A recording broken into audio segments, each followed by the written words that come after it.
Hi, this is Paul. I've got a whole range of ideas continuing to roll around in my head about storytelling as sort of dead reckoning within a secular system. And I won't have enough time to really do as much of this today, so I'll probably do a video today and then a video tomorrow and probably piecemeal this thing out as it goes. Nostalgia and the religious soft reboot, and might in fact think about neo-paganism as a nostalgic religious soft reboot. So we're going to have to get into nostalgia. We're going to have to get into soft reboots in Hollywood. But I wanted to begin just by noting some of the work that I had done from The Rest is History and Ronald Hutton. Not too long ago, Peugeot expressed his skepticism whether the kinds of religions that were sometimes in some ways destroyed, in some ways absorbed, that world can simply be reconstituted. First of all, there are a few things in that. Like, first of all, the idea that you have access to Mithraism is such bullshit that I don't see. Like, I don't see that. So this is the thing. Like, this is the weird, like, modern world where people think that religions are things that you take in books and you can just study, that something from thousands of years ago, and that you could somehow just practice. Like, that's not how any of this works. Now, I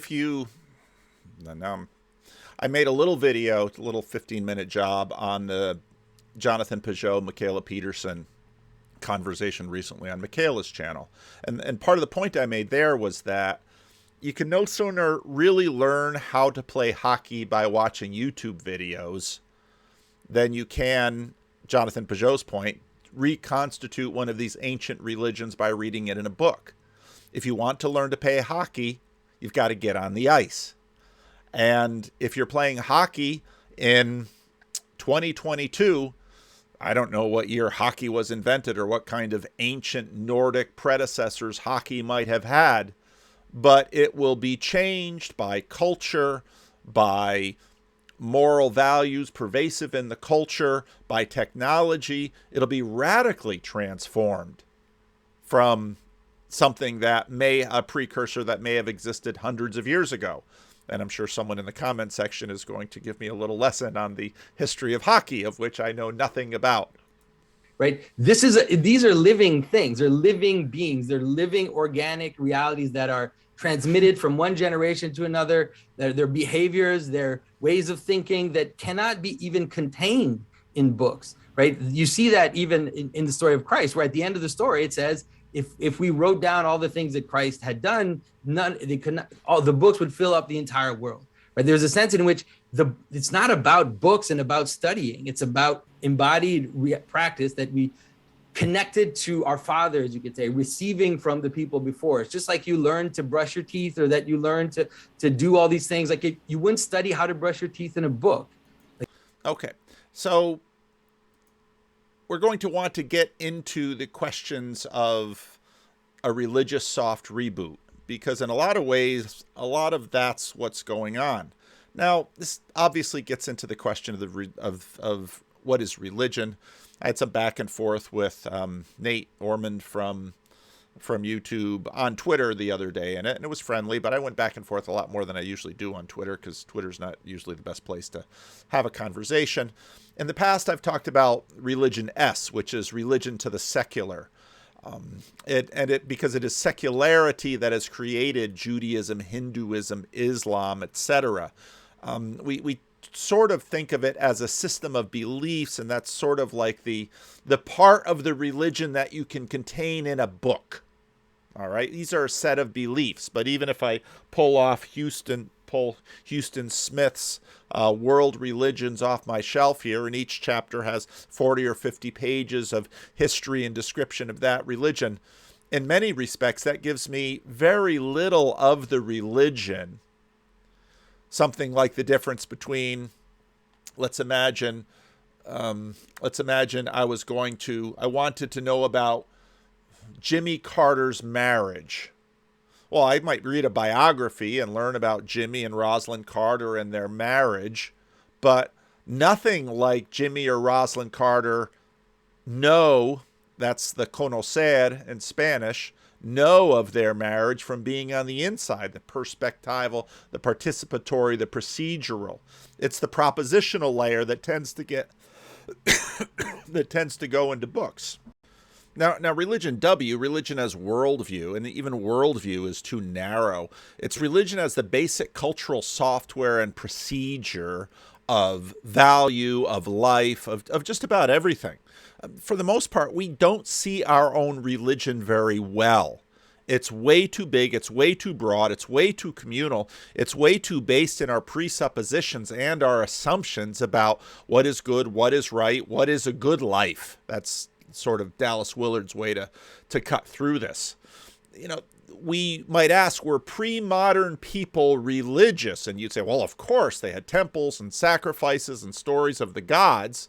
But one of my favorite videos, it's a shame that the sound in this video is so poor, because, you know, he asked the question, did religion exist in the ancient world? And of course, modernists will scoff and say, all it was religion. But even the way they used the word religion was radically different from what we have today. Let's see how well this sound comes through.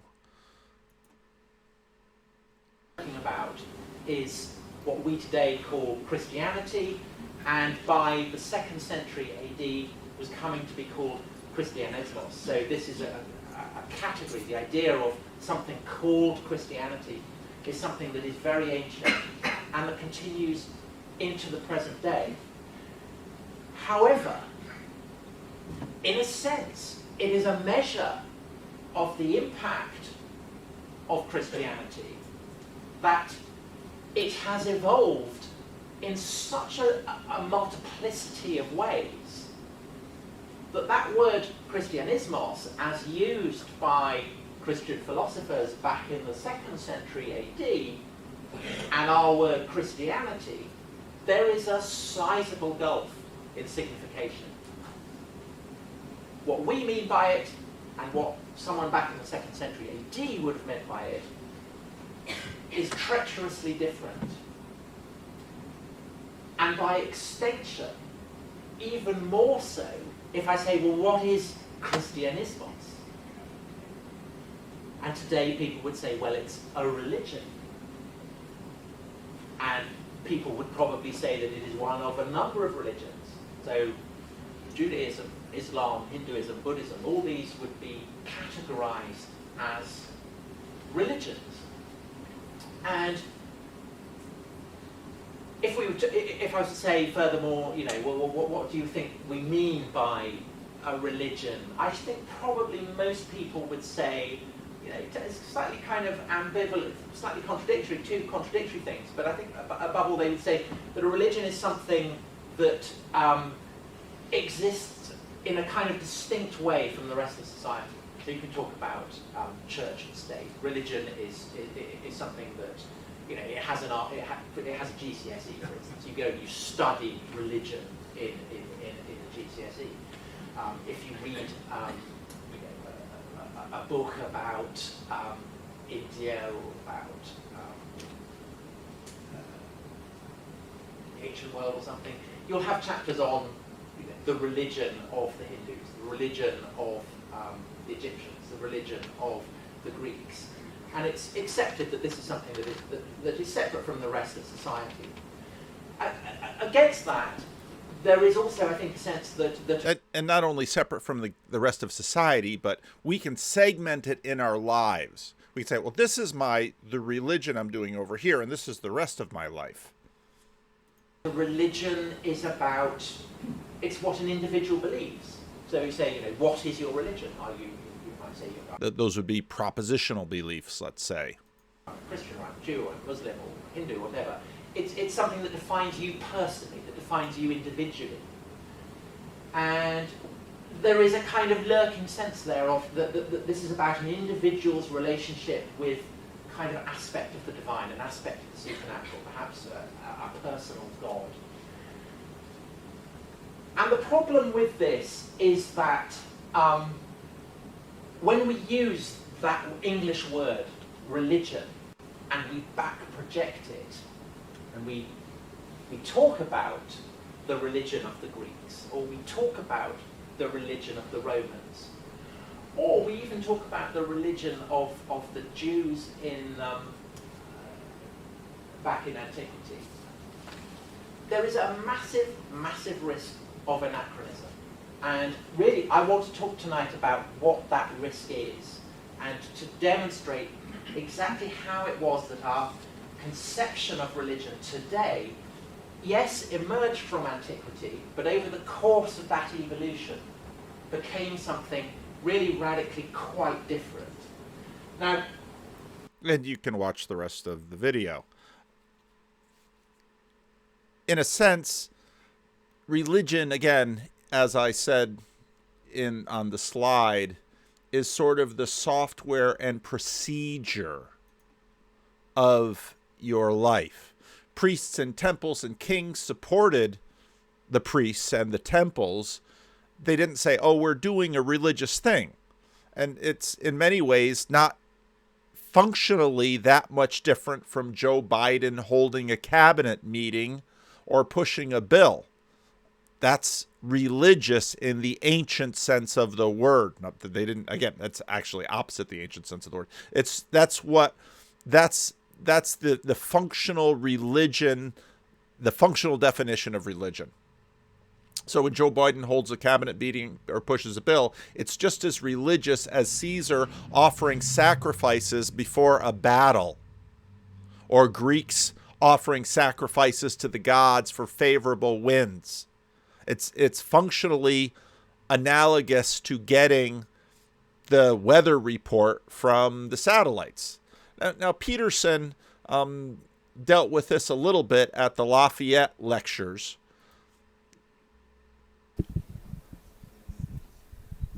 Thank you for being here. I really appreciate it. So I was watching a few of your interviews in preparation for this, and I heard you speak about religion quite a bit. And if you look up what religion means in the Webster Dictionary, you get something like a system of faith centered on a supernatural being or beings or something like that. Mm-hmm.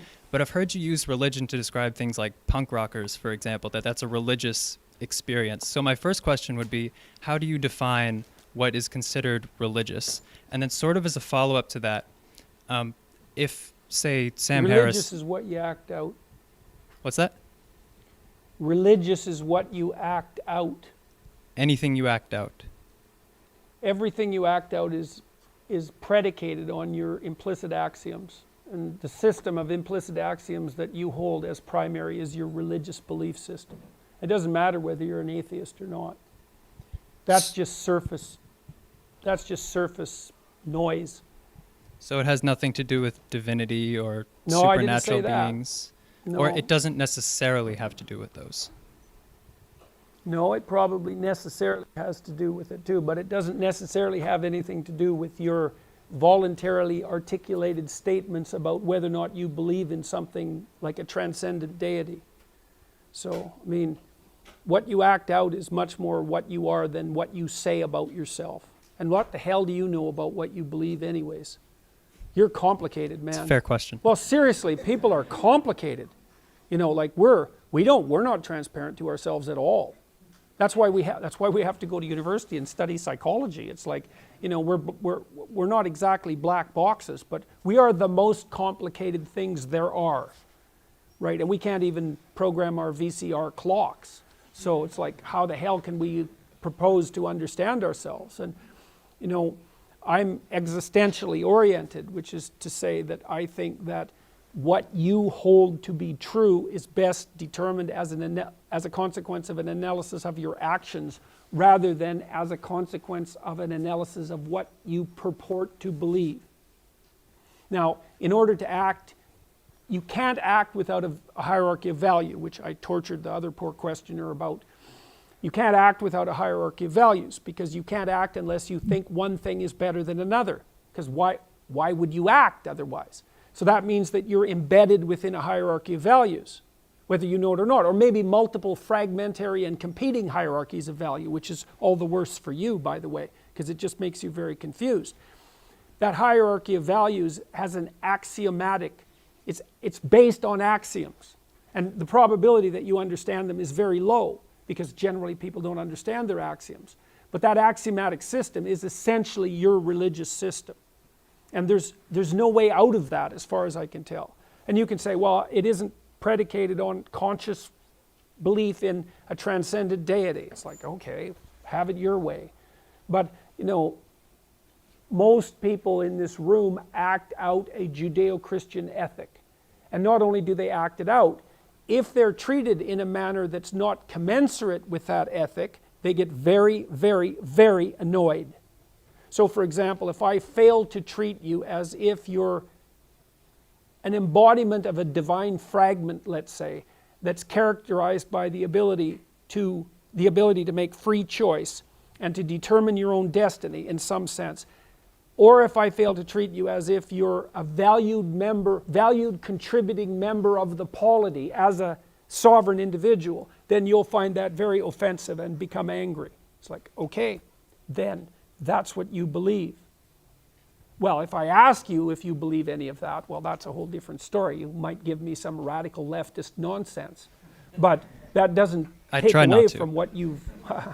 that doesn't take away from the fundamentals of your action. As one final thing. So when you and, say, Sam Harris argue about religion, you're arguing about fundamentally different things, it sounds like. His conception of what is religious is very different from yours. Yeah, well, he tends to think of religious thought the same way that a smart 13-year-old atheist thinks about a fundamentalist Christian. It's like, yeah, okay, you're just not getting to the heart of the matter. You know, and I just finished reading all of Sam's books in the last couple of weeks. And as far as I'm concerned, he doesn't ever get to the bottom of the issue. He doesn't address the fundamental thinkers. There are some profound thinkers. Dostoevsky's one, Tolstoy, Nietzsche, Jung. It's like they're completely absent from, and the same with Dawkins. It's completely absent. All that conceptualization is completely absent from their corpus of works. They don't even have an understanding for the psychological utility of religion. And it's a big problem. You know, you don't get to be an atheist when the people you attack are like naive fundamentalists. And I have some sympathy for the naive fundamentalists. It's like what they're basically saying is something like this. Look, we have an ethos that's valuable. You scientist types are casually dismantling it. What the hell are we supposed to do? Well, the fundamentalists don't know what to do about that. So they say, well, creationism is science. It's like, well, no, it's not. But that doesn't mean that they don't have a point. Their point is there's something valuable here. It's like, don't break it casually. What are you going to replace it with? The new atheists wish that everybody becomes rational. It's like, yeah, sure, that's going to happen. Thank you. All right, so we've heard that answer before.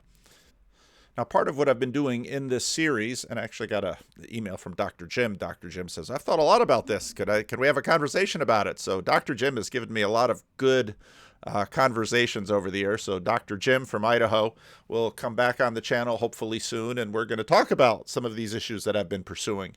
Because the idea is that in some ways storytelling is analogous to Jordan Peterson's meaning, in that there are clues in storytelling about what's going on within us, within all of us together below the surface. And a breakdown in storytelling is in fact a tell of trouble that we might be having in terms of conceptualizing our world, presenting it to each other, usually in coded imagistic narrative forms that at a certain level we find pleasing or satisfying or productive, and that productivity goes all the way to the success of our society. So actually the Critical Drinker just put out a video quite recently in his series Why Modern Movies Suck, certainly not putting academic language on his thesis, but he's talking about the soft reboot, which is sort of a new thing in Hollywood and, has prompted me to once again start rereading Ross Douthat's book on decadence. Well, let's get a start to this video. We won't listen to the whole thing. One of the things that's become increasingly obvious in my time as a film critic is that when it comes to mainstream movies, we're pretty much living in a post-creativity world now, a time when it's considered easier and safer to just rehash previously successful ideas and formulas rather than risk coming up with something new and original. I've talked before about the endless remakes and reboots that Hollywood's been churning out for the past 10 years, apparently oblivious to the fact that about 90% of them fail, but one of the more insidious concepts to creep into modern cinema is the idea of the soft reboots. Now don't get me wrong, I can totally understand why they're a thing. See, Hollywood isn't quite as dumb as you might think when it comes to finding new and inventive ways to squeeze money out of tired old franchises. They know that producing direct sequels becomes increasingly difficult over time because every sequel comes with the unspoken expectation that you'll move the story and characters forward somehow. Now, even right there, that you'll move the story and characters forward. What does that mean? We have a sense that we're all moving forward, and there's something distinct between moving forward from progress. It's sort of deep assumptions for us about how time works ever since Christianity really dominated the religion of the West.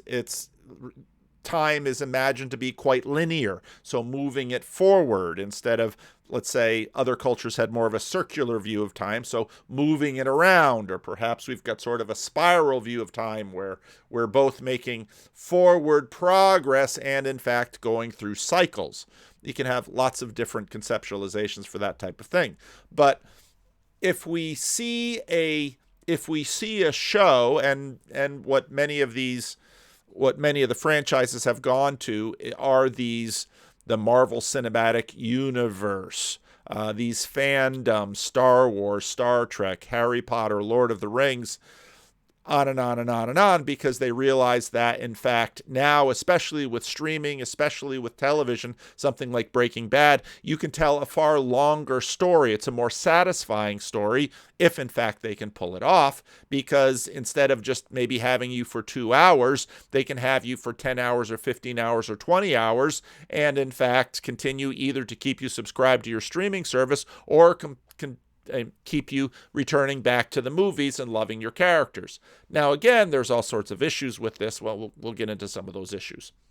With the unspoken expectation that you'll move the story and characters forward somehow, building on what came before and breaking new ground in some way. And if you're a dumb as fuck... Okay, so breaking new ground. Okay, so what is that about? Well, we chaos order. We love novelty. Novelty keeps us interested because a lot of this is about attention. So there's going to have to be something new, something novel, but it's going to have to be in terms of our zone of proximal development. They can't get too far out in front of us. Otherwise, it's a different story or a new story. If it's too close, if it hasn't changed enough, we get bored and we look away. So in other words, they've got to sort of get right into that enchantment zone and get it just right. Otherwise, they lose us. And in fact, the more attention they can capture, the more money, of course, they're going to make.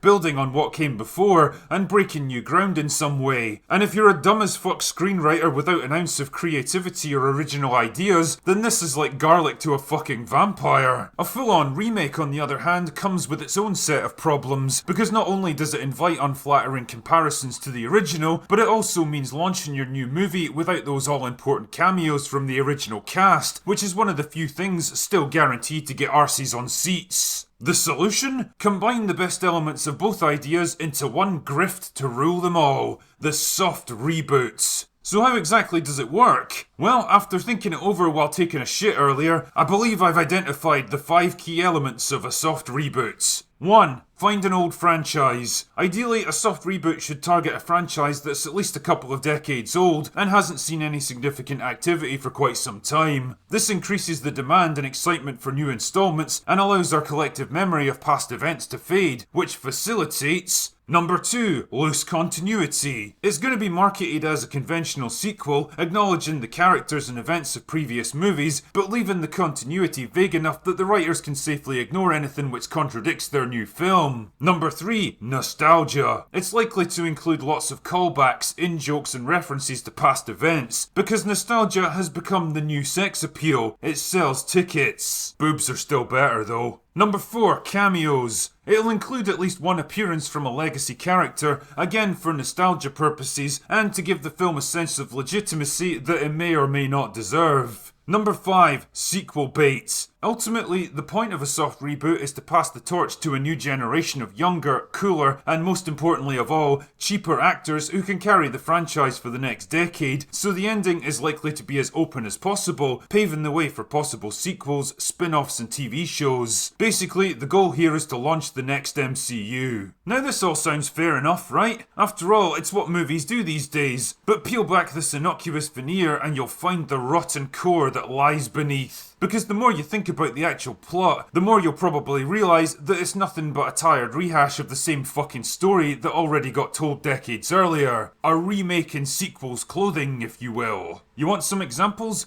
Well, how about Jurassic World, which takes place a couple of decades after the events of Jurassic Park, and even uses the original buildings, vehicles and equipment to milk those bloated nostalgia teats. But really, what does it do except tell the same fucking story all over again? Both movies focus on the theme of science going too far by resurrecting long dead and extremely dangerous animals, and humanity's flawed belief that they can control them. Both centre around a futuristic theme park that promises great things but ultimately turns into a nightmare when things get out of control. Both feature an idealistic park owner blinded by his own lofty dreams, a shady subordinate with his own agenda, a pair of young siblings thrust into a survival situation, a male and female lead with a romantic attraction who have to rescue them, raptors for some tight claustrophobic chase scenes, and a big scary monster dinosaur to act as the final boss. Jurassic World is, for all intents and purposes, a carbon copy of the original script, only with most of the intelligent themes and ideas chopped out to make way for goofy humour, character threads that go nowhere, and meta references to the declining quality of sequels. Bigger, scarier, cooler, I believe is the word that you used in your memo. It's a textbook example of a soft reboot that's inferior to the original in every way possible, but it doesn't end there, dear viewer. Oh no, there's much worse to come. Like Star Wars The Force Awakens, which... Okay, and then he's going to go through a few more examples of them. Thing you're shitting all over by retelling the same stories again and again. And the result is a kind of depressing stagnation in pop culture, a loss of confidence in our own creativity, and an increasing tendency to look back instead of forwards. Be honest here, how many songs nowadays are just a remix of some dance track from 10 or 20 years ago? And actually caught something on Twitter the other day that Rod Dreher had sent to Ross Douthat. What year is it? Nearly a third of the iTunes Top 100 are taken by oldies. New releases not catching on.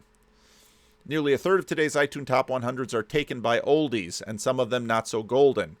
The actual number is 28, and that's not just limited to the late great Ronnie Spector singing "Be My Baby." There are several tracks from Creedence Clearwater Revival, and on and on. So he's right. The same is happening with music and songs. Are we stuck in some kind of loop in the simulation? How many kids' TV shows are just repackaged versions of the same stuff that my generation were watching as kids? How many movies today are reboots, remakes, reimaginings, or soft reboots of stuff that's already been done before and done better? I guess what I'm saying here is that while it's good to honour the past, sometimes the best way to do that is just to leave it the fuck alone and move forward on your own merits. If you actually give a shit about storytelling, then you should be creative and talented enough to tell your own stories. Stop using the past as a crutch to support your own mediocre work today. Make new things, invent new worlds and characters, strike out in new directions, be willing to take risks and face criticism and failure. That's what makes great stories and great people. And well, I think we could do with both of those things more than ever now. Anyway, that's all I've got for today. Go away now. Okay, and as I played in a video before, if you look at Peugeot's parasitic storytelling, he runs through some of the reasons why everything is, well, we've got French subtitles this time. Everything is about replacement because there's other stuff going on in the culture as well. I think one of the better yet least appreciated video conversations that Jordan Peterson has done is his conversation with Clay Routledge. And Clay Routledge has done quite a bit of work on the psychology of nostalgia.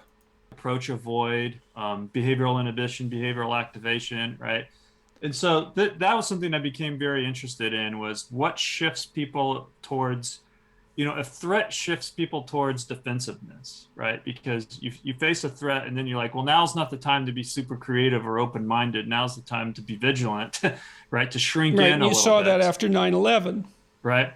Everyone was shell-shocked and retreated for a while in a state of surreal existence. Right. Yeah. So that's kind of how I got started in existential psychology. And then I ended up, this is going to seem like it's a bit off message, but it connects, which I ended up studying the psychology of nostalgia. And it turns out there wasn't, there's a long history of theoretical writing and, kind of case study and anecdotal writing on nostalgia, speculating things like it's a neurological disease to it's a form of repression and all these different things. But there wasn't really much empirical research on it, except in the area of marketing. And marketing researchers were doing some neat stuff, but they weren't interested in kind of getting down to the psychological mechanics of nostalgia. Instead, what they were doing was just seeing, does nostalgia predict consumption, right? If you're nostalgic for something, do you want to go buy it? Now you can't help but see the connection between a commercial movie industry and nostalgia here. But why? They weren't really answering why. So I started doing research in the psychology of nostalgia. Again, this was in grad school, and part of my motivation for that was similar to the ideas we've been talking about. People turn, just like people are aware of our ability, our temporal consciousness, right? Our ability to move the self through time allows us to go into the future and think about our mortality, as we've been talking about.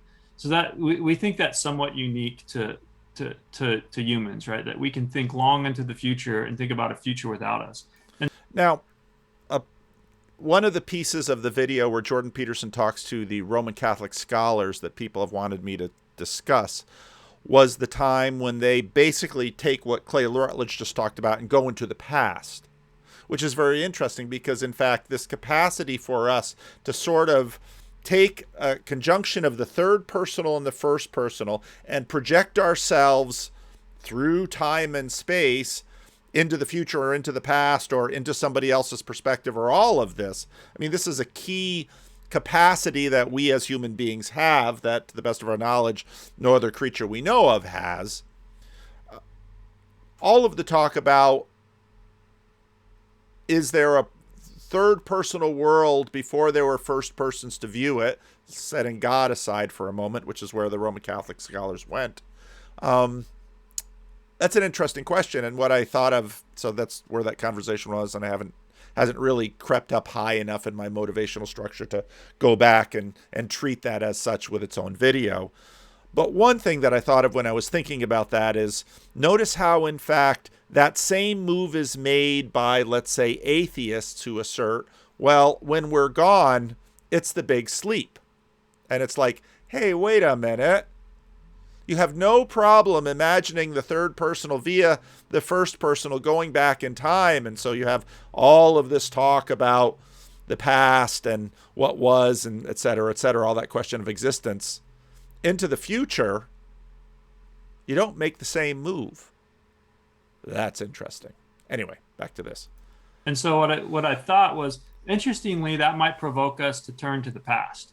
Because if I'm thinking about a future and it makes me anxious or uncertain, I can look to the past at meaningful memories, and I can kind of comfort myself to be like, no, I've had a good life. I have people that care about me. I've done interesting things, and that can make me feel.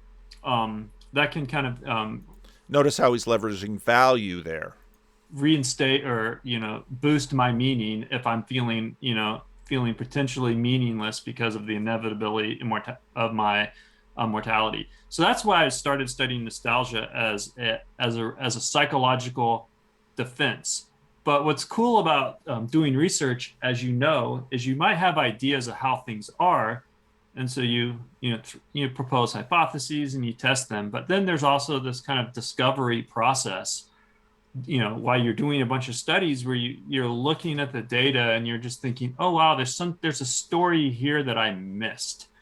And what I was finding when we were doing nostalgia research is we were asking people to detail in writing a memory that makes them nostalgic, and so we have all these like long narratives of people talking about nostalgia. Part of what, and it's a little ironic that I break in to say this, part of what makes this particular conversation with Peterson so good is Peterson doesn't do all the interrupting with this guy as he does with some of his other guests. And so Clay Routledge actually gets an opportunity to say some things here. One thing that I thought was interesting but did not expect was how much of these narratives were actually kind of future focused. And what I mean by that is people would say things like, when I was a kid, I used to spend summers at grandma's house, and it would, this was awesome, and this was a great time, and I'll always cherish these memories. It makes me sad that my grandmother's no longer alive, and so that's gone. I can't return, I can't return to that experience, but it makes me hopeful for the future because I want to do that for my grandchildren. So okay, notice not just the time shift, but also participation. The participation in the past was meaningful. Now I want to participate and facilitate this in the future for those I love. Someday. And so what I saw in a fair amount of these nostalgic narratives was this kind of self-regulatory processes where people were like dipping into the past to bring to mind a memory that they found particularly meaningful. And that felt that was comforting. It was also a little bit sad. Nostalgia is an ambivalent emotion. But then they were using, that was inspiring them. Like that was motivating them. That was saying, you know what, that was special.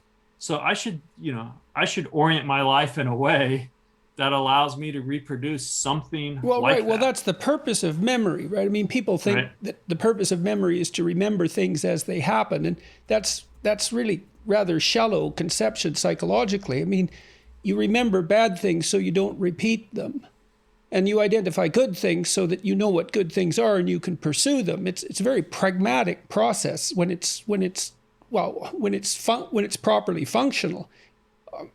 There's no reason. Now, this is a key insight because not only is, when we're sort of third personal looking at memory in terms of, well, why does memory have sort of the shape it does? Pragmatically, we're asking, what function does memory have for human welfare?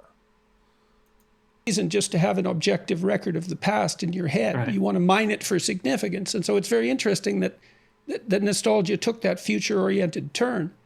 And it's also interesting how this is also true of movies, how we relate to them, of stories, of history. We don't just write history for this third personal, objective, monarchical vision view of things because actually we're not terribly interested in that. We want to sort of use this intra-time connection that Routledge was talking about in terms of nostalgia. And I think in many ways, thinking again about movies as religion and movies having, deep, movies being probably the liturgies of folk religion, not only in the West, but all over the world for many, many people. Well, this connection of past and present and future is really key. So you think people get meaningless, let's say, and they get a little bit desperate. So they turn to the past and they look for things. They search for places that were meaningful. They think, oh, that was valuable. Maybe I could pursue that. And hence you really have the soft reboot. Because we want to go back to the Star Wars universe. We want to go back to the Starship Enterprise. We want to go back to Hogwarts and Harry Potter because we've had an experience of meaning vicariously through the movies, and now we want to go back. But, well, Harrison Ford is getting up in years, and we have all of this ethical material, all the diversity, inclusion, and equity that all have to be updated in everything, because everything in the past is hopelessly tainted with all sorts of evil. And so, well, how do we have both things? Well, the replacement and the soft reboot. It makes perfect sense. In the future. Yeah, I think so. And so for things, they search for places that were meaningful. They think, oh, that was valuable. Maybe I could pursue that in the future. And so in many ways, this is the moving forward. Well, there it is right there. Yeah, I think so. And so I've now done dozens and dozens and dozens of studies on the psychology of nostalgia, and which has, led me, and not just me, but, a number of other researchers to kind of position nostalgia as as being a motivation, as having this self-regulatory or motivational purpose, which is exactly what you just said, which is I might be experiencing loneliness or even boredom or uncertainty, or, something's going on and I don't feel. Aren't all of those the reasons people turn on Netflix? It's their religion. It's, and for many church people, we've so distracted ourselves. People seldom go to church to relieve boredom. Perhaps that's why older generations do, partly because the movies have gotten bored for them. The flashes and the special effects and the stories, no, because church is much more participatory than movies. You get into Grim Grizz's breaking the fourth wall. Well, there's that, because in church you can actually participate in the story, whereas movies, you're sitting there watching them. But like there's an arc. All the characters in this are arcing. It's like, and we've all been programmed to be audience. Like you go NPC all day and you come home and then you be audience. Mm-hmm. Like wait. You go NPC all day. You're programmed to go home and be audience. Wait a minute. This is our one life. This is what we're. We don't believe in reincarnation, so we got this one shot, and we spend it NPC and audience. This is our one life. We've got this one shot. We spend our shot NPCing an audience. Well, yeah, that's really the decision a lot of folks are making. Feel totally stable in life. I'm missing something, and so I reach into the past, and I think it's good to think about it that way. It's not, because there's a popular conception of nostalgia that it's hiding in the past, that you're avoiding your problems, that you're avoiding the future. And so there's a very negative attitude in some quarters of like nostalgia is bad because it gets in the way of progress. But and you'll hear this from a lot of pastors too, but churches are heavy in nostalgia. And, the exaptation, we're using all the same machinery for the comfort you're finding from movies and the comfort you're finding from church. It's just church is a lot more participatory than the movies because, well, even if you LARP and dress up as Star Trek or Rocky Horror Picture Show, church is basically narrativizing your entire life. And when you think about this, let's say in the ancient world, think about the amount of gross domestic product required to build the pyramids, to build cathedrals, to build the temples. Just read, let's say, in the book of Kings, what it was required from Solomon to build the temples, and what Herod spent on the refurbishing of the second temple. We look back at this and we just marvel at these monuments for the ancient world. It wasn't decoration or embroidery on the culture. It was the driving force of what made the culture great. And this is where I talk about the hole in the middle of the culture where the church used to be. Now in a lot of ways in Protestantism, it wasn't so much held in the buildings, it was held in the community. And again, there's lots of conversations about how that goes. But you find these mechanisms of nostalgia, but not just empty nostalgia, but desire for participation, of recapturing what was great in the past to bring it into the future. And then, of course, now here with the soft reboot, you hear a fair amount of anger and resentment coming out of people when, no, you really didn't reboot that very well. In fact, it just feels like a cash grab. My argument is no, what happens is you're not running to the past and hiding. You're reaching into the past to pull into the present experiences that will help guide you. And then that puts you on the path forward. Which is exactly what Peterson just finished talking about in terms of memory. And it's exactly how religions work. Religions are always looking at the past and saying, these are the practices that we must embody and participate in and bring them into the future. And so nostalgia is a key player in that. And, and now we've done a number of studies in which we find that, after people engage in a nostalgic writing task, that they subsequently feel more optimistic and motivated. And it also increases actual behavior. So when people write about a nostalgic experience, which is typically social, it's typically an experience shared with loved ones, they subsequently want to go out and do things with people, right? They're like, hey, that was really good. I should do that again.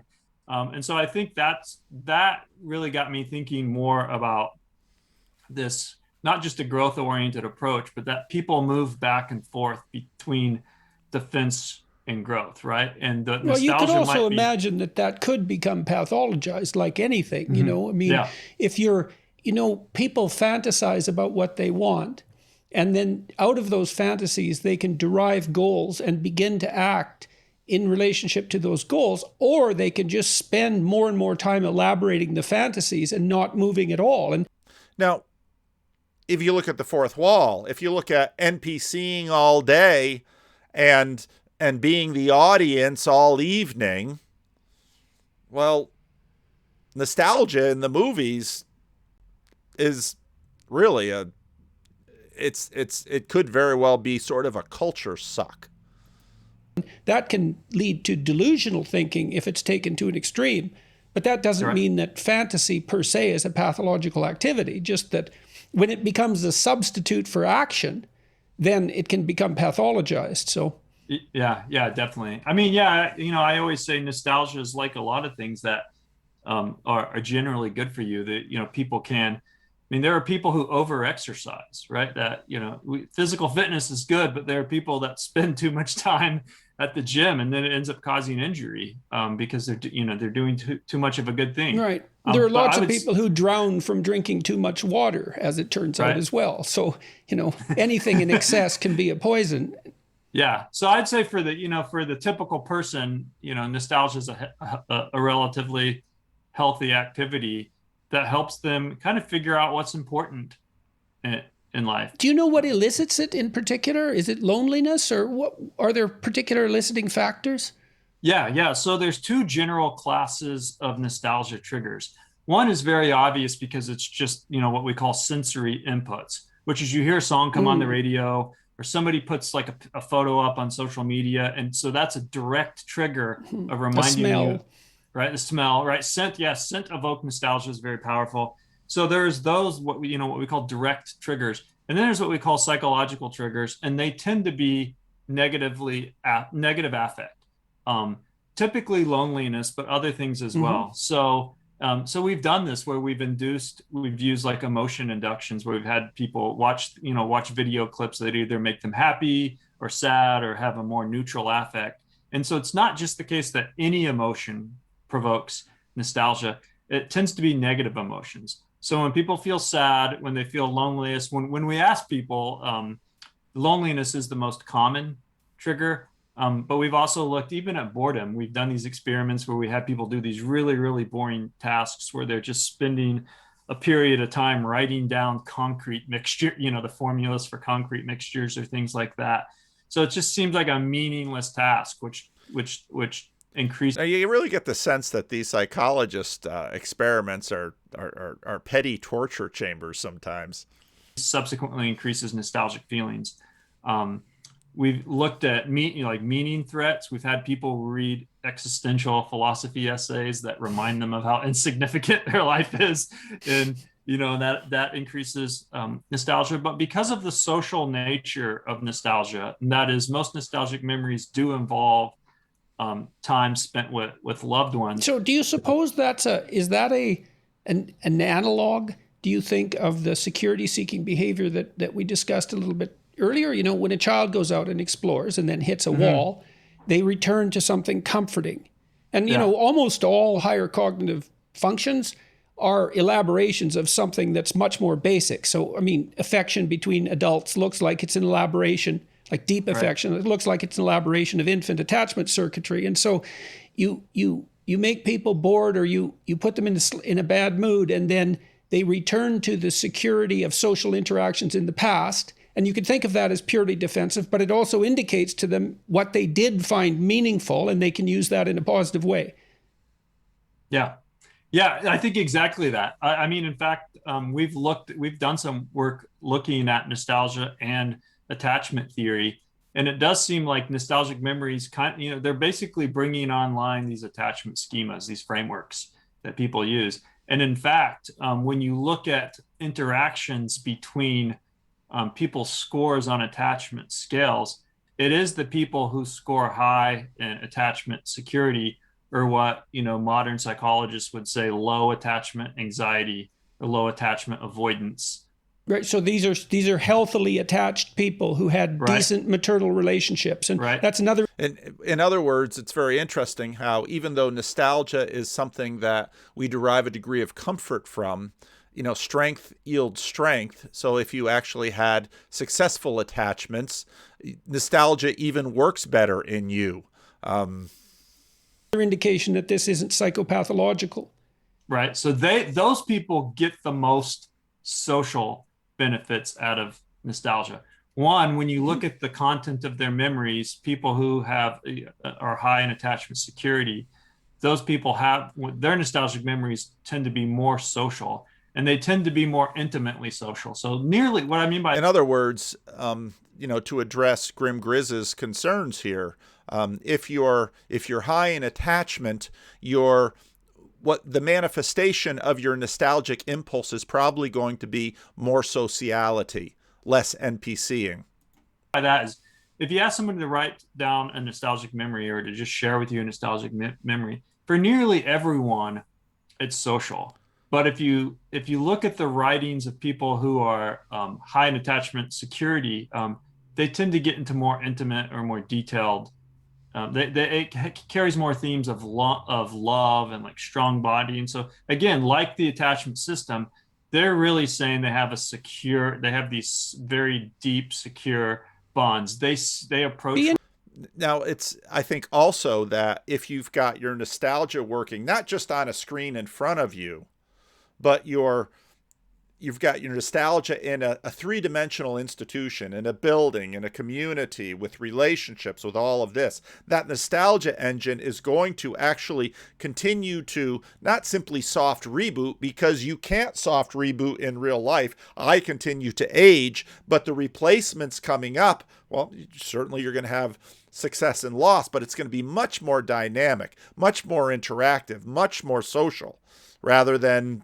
and again, where these soft reboots, they both express decay, and I would say they provoke decay, because in many ways, these soft reboots are probably taking the commercial oxygen out of the system for potentially better stories that could come forward.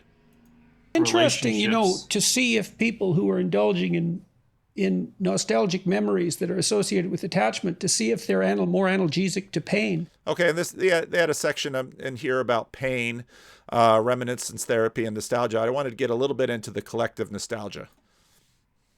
Therapy is this individual level experience of bringing nostalgia nostalgic memories to mind, revisiting, reconnecting with them. And then I'm sure it only helps if you have the opportunity to talk about those memories with other people and share those memories. In fact, that's a new area of research that we don't have anything published in yet, but I had a PhD student who actually just graduated, and this is what her dissertation was on, is what she called shared nostalgia. And her argument was, what we do in the lab is not very typical of how most people actually experience nostalgia, which is people tend to be nostalgic when they're around others. You get together with family members and you talk about memories. You, especially in the context of loss, you go to a funeral, or what do? You're sad, of course, but then you talk about memories you shared with that person, and oftentimes people are laughing and trying to honor that person's life, but also trying to connect over the meaningful memories you had together. So a lot of nostalgia. It reminds you of your affiliation with those other people too, which would be a great thing to have happen when you're experiencing a significant loss. And you can contrast that with, as a pastor, one of the things we deal with all the time is grief.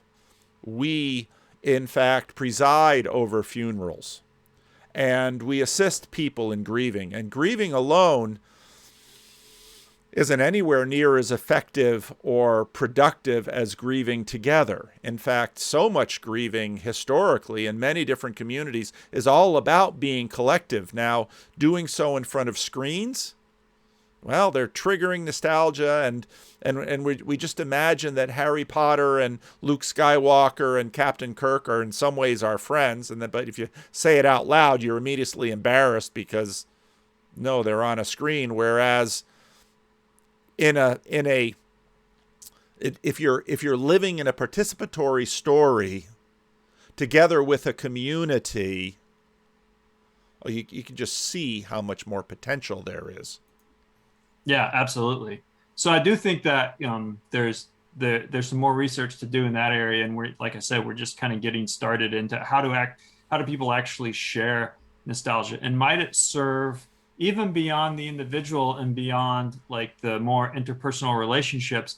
We're also interested in nostalgia at the cultural level, because there are ways that we might pass down traditions and rituals intergenerationally that connect.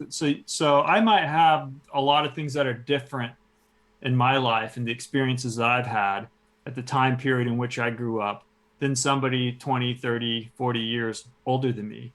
But to the extent that there are things that are passed down in the family or in the community that can connect me to that person, that might help with intergenerational community life.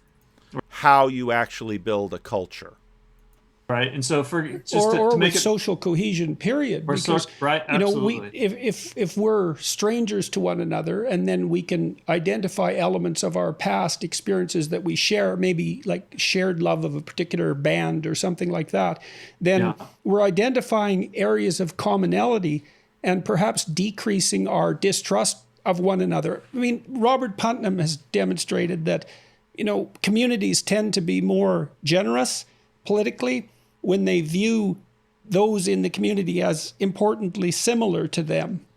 And so you can imagine that going through the search for a shared past and identifying commonalities might be also a way of... I wonder if Peterson has looked into more of Putnam's work beyond Bowling Alone, because he's done a ton of study on religion and secularity. Generating a shared history across time as part of what unifies people together. Yeah, absolutely. So this is what we call collective nostalgia, what you just articulated, which is I might have never met somebody who lives across the country, but to the extent that that we have as Americans, that there is something that that we identify with, like even music, like you said, or a movie. If you remember when I don't think they were particularly good movies, but when the new Star Wars movies came out, people were really excited about them because there was this collective nostalgia of, we all remember when we were watching the original Star Wars movies, and that was kind of like a quintessential late 70s, early 1980s American thing to do that we could bond over. And It's religion. Yeah, well, people would it's part of experiencing a shared myth. It's not trivial. I mean, it's trivial in one sense, but it's not trivial at all in another. I mean, we don't exactly know what it is that bonds people together in a community, a family, a community, a nation, any of those things. And the idea that it's shared positive memories is, well, that's got to be part of it. Yeah. I actually talked to a screenwriter a while back about this, and he made an interesting point. He was talking about how, because we have the way with the internet and with all these different entertainment options we have now, his argument was we might be losing some of the shared media, shared entertainment. Now, people talk about this when they talk about news all the time. They say, oh, people consume different news. But to the extent that he was making even the point that we have all these like dedicated children's programs, where he was talking about when he was a kid, he had to watch whatever his dad was watching. And so his dad would introduce him to Western movies or whatever, and the whole family would watch the same. And that's even more true if it's religion, because it's the elders of the community that are curating the stories and passing it down to the youth. It isn't, okay, kids, make up a new Jesus for us today. Same thing. And so you had this shared cultural, artistic experience that connected you. But now he's like, the kids might be in the back seat of the car, each with their own screens, watching totally separate things, and you're listening to your own thing. And the whole family isn't crowded around the TV together in one room, sharing the same experiences. And so we might have very, very individualistic, very tailored media experiences that make it harder to have those socially connecting entertainment. Well, it makes it harder to communicate too, because to communicate with anyone, you have to mostly share their experience and then talk about a little bit of variation. I mean, if you're totally opaque to one another in terms of what you've experienced, there's so much to talk about that you can't even gain a toehold.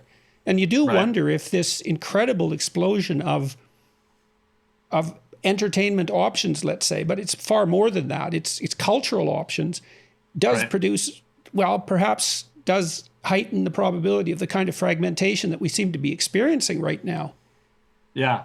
Well, that might be why every now and then something's popular enough to where not everyone, but a decent chunk of people rally around it and it becomes the thing everyone's talking about. So like Game of Thrones, it might be an example, where there's some kind of program that is either so well executed or just delivers the goods in whatever way, whether it's a movie or television show, where it becomes a cultural phenomenon. But a lot of the times it's not that, especially, I don't know if you watch like streaming, like Netflix or things like that, but like you can now you don't even have. How much TV does Jordan Peterson watch? My guess is not much. To turn on, it's not like we all have to turn on the TV on Monday night at 7 p.m. if we want to watch something, because that's our chance. Now I can watch a show that you watched 5 years ago. So not only is it the case that there's a ton of options, they're delivered at individual times. Right? I can what do you call it when people binge? I can binge watch a show that you're not going to watch for another year if you watch it at all. And again, I don't know if they're well, it's very peculiar too when you think about it, that we have the opportunity to. You think about something like a Marvel movie with that costs hundreds of millions of dollars, that we have the technology that enables us to experience that singly. I mean, it's completely preposterous. I've been associated to some degree with one tradition. And what does he mean by that? Singly. Well, one of the things that the screen does is the camera focuses on that. The camera in cinema is all about directing attention and molding experience. What is the difference between watching 1919 about World War I and it's sort of the first personal and this one uncut scene and you're going through the trenches and you're doing all of this and it's always focusing your attention and it's very subtle, versus if you actually were in the trenches in the First World War, your experience and someone else's experience, well, it's all over the place. And so in a sense, you get this honed, crafted, it's almost a, it's almost a hyper real experience, but it's everyone is sort of brought into, and we're all going to have the same experience. Now, I was just listening to The Rest is History on my way back from my pastor's meeting. Great. Well, I think that's a wonderful note on which to end our tour of 1922. And Dominic, you have completely convinced me that the modern world began.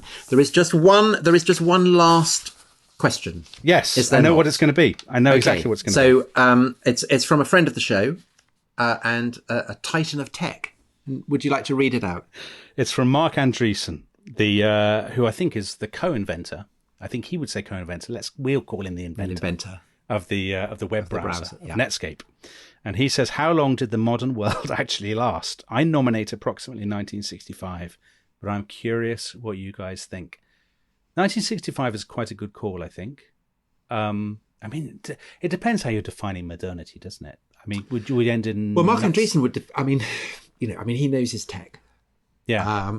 And I'm not qualified to judge on that. But I would have thought that actually the continuity between, say, radio and the internet is... I mean, it's kind of recognisably... So you think there's a continuity? I do think there's a continuity. You don't think the arrival of the kind of microprocessor or something is a... I think it's sped up the trends that were already there. And I think that Hollywood is BBC, that a lot of the cultural trends are cultural and technological trends. I think modernity does carry through. I think the idea of modernism is dead. I agree with that. Because it gets replaced by postmodernism, doesn't it? Yeah. And it is in 1965. So the idea that there is a kind of great tradition that you can trace through is gone. And we live in maybe now a postmodern world. But see, I would probably agree with you about that, Tom. I think that I mean, let's say you're think about it in terms of tech and in terms of kind of popular culture. I think what you definitely have from the 1920s through to probably the round about the 1980s, 1990s is you have a kind of monopoly of culture and a monopoly of technology. So, for example, in Britain, the BBC basically create a national mass culture for the first time. A sort of a recognisably modern national mass culture where people in completely different parts of the country are watching and listening to the same things, sharing the same cultural references, where there is a unified national kind of cultural vocabulary and so on.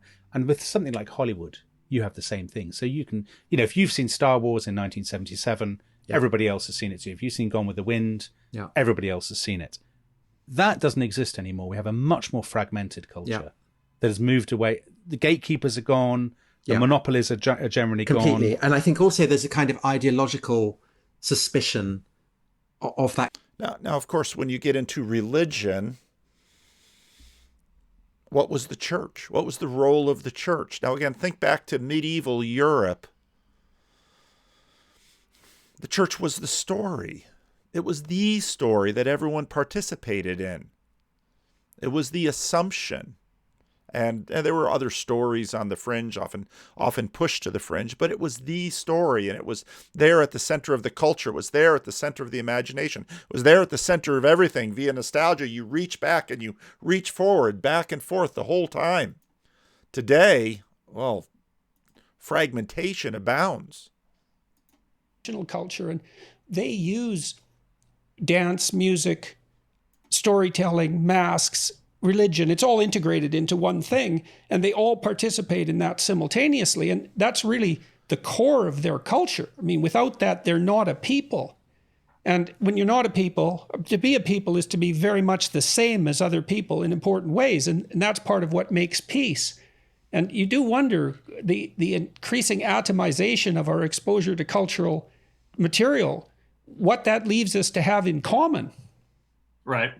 So there is a provocative argument that some have made, people like, I don't know if you're familiar with Patrick Deenan and, some of these, like Catholic traditionalists. And he wrote that book, Why Liberalism Failed. And, I'm not it's not my expertise I don't know anything about like political history. And so I can't really, or religious history, but Clay Routledge is also the guy who's been writing about the fact that when people give up an established religion, well, now they're Now they're rummaging around in the DVD bin at Walmart and picking the religion and the nostalgia they can grasp out of the discount DVDs. I can't really like litigate his case for him or make a case against it from that perspective. But from this perspective of psychology, I think that he's onto something. And his basic argument is the success of liberalism is its ultimate failure, in that if total individualism means that I owe you nothing, right? That I can reject whatever, I can reject whatever culture I was raised in and forge my own path. And in many ways that, we can think of that as being good, because it can mean we can escape being oppressed, or, we can get rid of bad systems that are barriers to my liberty. But at the same time, that also means there's, it's the atomization that you're talking about, that it can be very alienating, and it can get to a point where what he calls anti-culture, which is, it's not just individualism is another culture, which is what cultural psychologists, tend to argue, that there's collectivist cultures and individualistic cultures. His argument is that it's an anti-culture because it's a rejection of culture. And again, I'm misrepresenting his, I'm certainly oversimplifying it. Maybe I'm misrepresenting this case a little bit, but that's just one example. Well, it's at least an open question, how much we have to have in common with one another to live in something approximating mutual understanding and peace. I mean, it can't be nothing. And the people I don't attend church, but I have some close friends who insist upon its utility and who are very intelligent people. And part of the argument they make is a cultural argument. It's like, well, at least for 1 hour a week, cynical about that though you may be, the entire community is doing one thing that's the same. And so there's a point of focal union there. And of course, the churches used to be the center of the towns and orient the town towards temporality, all of those things. And so we don't really know what we've lost when we lose those shared rituals and shared beliefs. Right. And we don't know what we've lost when part of the reason we've lost it is, of course, people don't believe. And so people are becoming non-religious, but he almost says it as if, well, that just happened. People don't believe. Oh, that just happened? Did it just happen? Well, it might have felt like it just happened, and you talk to people who have deconstructed or left their religion. Well, it just happened. No, but you've just forgotten all your psychology and sociology. No, it was a steady process of a degree of intentional and unintentional that have culminated in, I no longer believe. It's just no longer plausible to me anymore. I have an argument that, part of belief is a kind of an individual difference. And so it could be the case that there's always been varying degrees of people who are extremely committed to a faith versus people who just tend to be more skeptical, regardless of the state of scientific knowledge. And this gets to, what some people have argued is like the extreme. I think that's very true. Male brain idea. And, is it related to interest in people and interest in things? Correct. Right. Oh, good. Okay, so I'm going to leave it there because I'm out of time, but I want to get into the Matrix franchise and this issue of soft reboots, because it is very true that these movies and even the bad soft reboots are expressions of decadence, but they're also tells of where the art creators are in terms of a whole bunch of issues that are there in our culture, and that they are also telling us things about ourselves, and I think the decline of Western civilization. So that's enough for today. I hope to get more of this. I've got some interesting conversations coming up too. I'll leave you with a teaser. So leave a comment. Let me know what you think.